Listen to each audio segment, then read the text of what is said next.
Assalamualaikum warahmatullahi wabarakatuh. Pada kesempatan kali ini kita membahas medan magnetik. Nah, medan magnetik itu pada intinya nanti yang akan kita tekankan tuh bagaimana listrik itu menghasilkan magnet.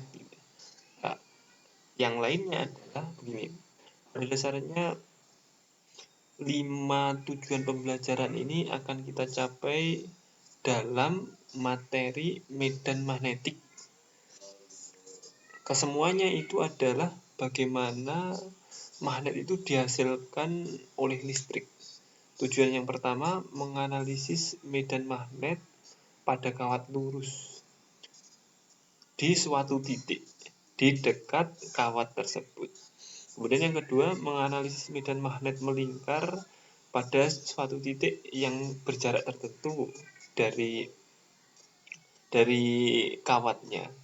Yang ketiga, menghitung medan magnet pada solenoida dan toroida. Yang keempat, menganalisis gaya magnetik sesuai ketentuan hukum Lorentz.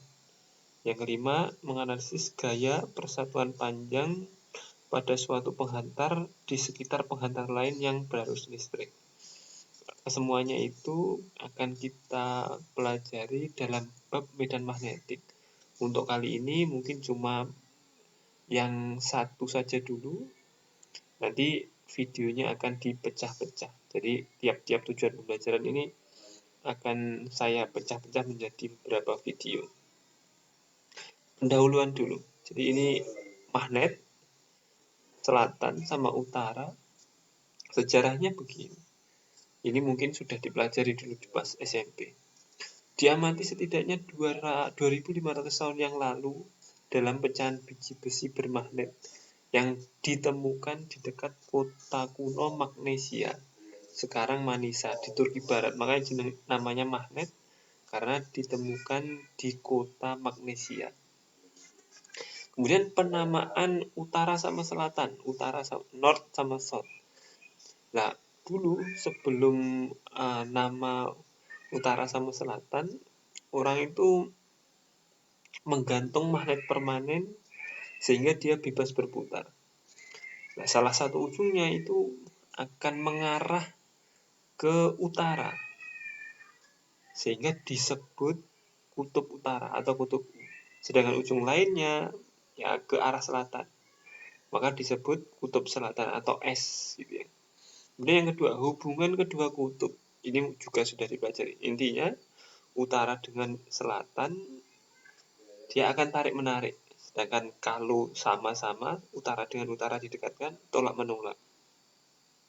Isolasi kutub ini kalau di kemarin bahas listrik statis, muatan itu bisa dipisah. Jadi kita bisa memisah positif sendiri, negatif sendiri. Tapi kalau di magnet kita nggak bisa memisah kutub utara dan kutub selatan. Magnet ketika dibelah, ini akan otomatis yang sini selatan, yang sini utara. Kemudian yang sini selatan, yang ini utara. Dibelah lagi sampai kecil, itu utara sama selatan akan tetap ada. Manusia belum bisa memisah sendiri-sendiri, oh ini utara dipisah sendiri, selatan dipisah sendiri, belum bisa. Ya mungkin generasi kalian mungkin bisa. Kemudian hubungan magnet dan listrik. Ini dua bab selanjutnya ini akan sangat berkaitan antara magnet dan listrik. Magnet bisa menghasilkan listrik dan listrik bisa menghasilkan magnet. Yang kita pelajari kali ini, listrik bisa menghasilkan magnet. Kemudian magnet bumi ini akan saya terangkan di slide selanjutnya. Begini, magnet bumi yang di atas itu dikenal dengan magnet utara. Ini kutub utara geografis. Sedangkan yang di bawah ini kutub selatan geografis. Tetapi sebenarnya di bumi itu seakan-akan atau ya boleh dianggap ada magnet batangnya.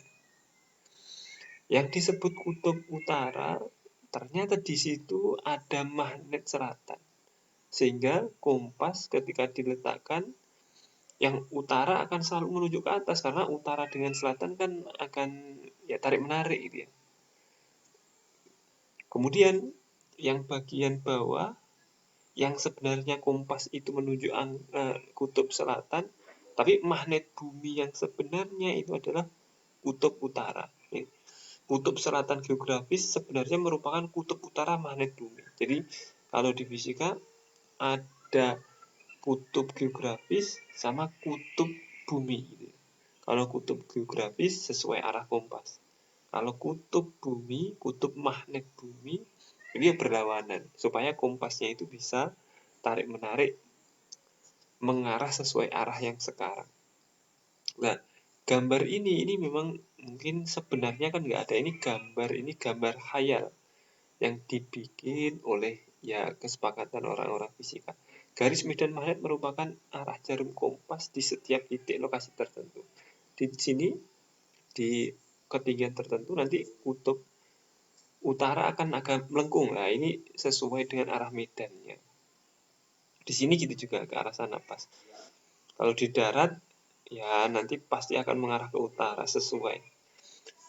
Kemudian ada penyimpangan antara poros rotasi bumi dengan suhu magnet. Ini memang gitu. Kalau misalkan poros berputar bumi itu sana, ini magnet itu agak miring gitu. Kemarin saya tanya Budini, itu katanya penyimpangannya 23 derajat. Gitu. Nah, itu berkenaan dengan magnet bumi. Selanjutnya, ini ada ternyata tuh hubungan antara listrik dengan magnet. Percobaan sederhana sebenarnya kalau misalkan kita masuk, nggak belajar daring, kita akan masuk lab. Ketika ini ada kawatnya ini belum saya aliri arus, kemudian kompasnya saya taruh di atas kawat itu. Nah, ternyata kompasnya masih utara selatan sesuai dengan arah normal. Tetapi ketika arus itu saya alirkan arahnya ke atas di kawat, ternyata kompasnya itu akan berputar, gitu ya. Akan berputar. Utaranya sekarang agak ke sini, serong ke sini, selatannya serong ke sini, gitu ya. Begitu juga ketika ketika arusnya saya gerakkan ke bawah, ternyata utara selatannya itu juga serong. Ini bisa dibedakan. Penjelasannya seperti ini. Saat kawat belum terisi arus, jarum kompas masih normal. Ini yang B, saat arus mengalir pada kawat ke atas, ini ke atas, jarum kompas menyimpang ke timur, ini menyimpang ke timur, menyimpang ke sana. Kita gambar. Nah, simpangannya ke sana. Seret. Dia menyimpangnya ke sana. Oh, belum jelas, kita gambar yang jelas saja. Ini gitu juga, ketika arah arus ke bawah, dia menyimpangnya ke sana. Seret. Kalau yang tadi menyimpangnya ke sana. Kesimpulannya bagaimana? Arah penyimpangan kutub utara kompas selanjutnya ditetapkan sebagai arah medan magnetik yang dihasilkan oleh kawat berarus. Jadi kawat berarus itu bisa menyimpangkan kompas, berarti kan intinya arus ini menghasilkan magnet. Intinya menghasilkan magnet. Sehingga utaranya ke arah sana, utaranya ke sana. Berarti kan seolah-olah di sini ada magnet utara gitu ya. Seolah-olah di sini ada magnet utara, seolah-olah. Ini ada utara. Utara dengan utara kan tertolak. Jadi ini gitu juga, seolah-olah di sebelah sini ini ada utara, ada magnet utara. Sehingga ini tertolak.